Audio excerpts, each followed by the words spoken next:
Kailangan mahina lang ang apoy guys kasi ano siya, masunog.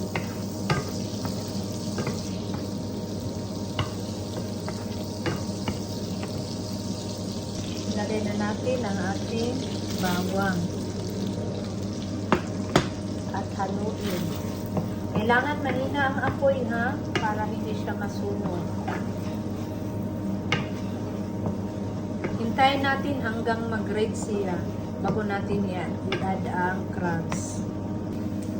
Ito na, nag-red na siya. Idagdag natin ang ating mayonnaise at Maggi, black pepper at saka salt. At haluin. Sugar. Mamaya na.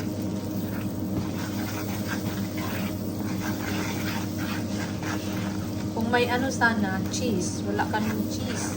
Wala kami available na cheese. Kung magluto kayo, kung may cheese, pwede din dagdagan.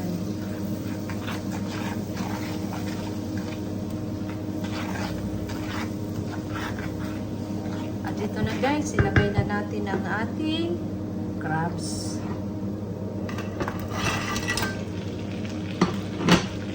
At haluin.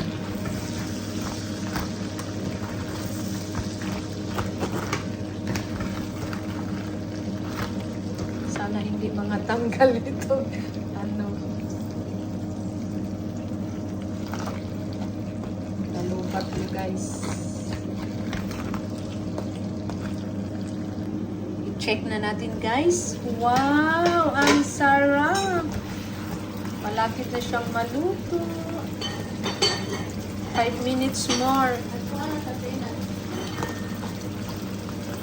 5 minutes more. Luto na to.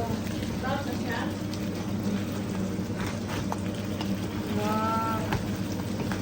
Bango. Bango. Bango.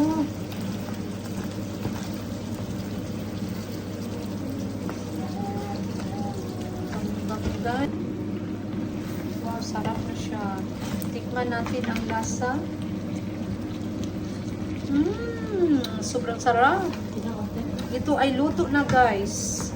Kainin na natin. Ito na guys, luto na ang aming buttered crabs with garlic.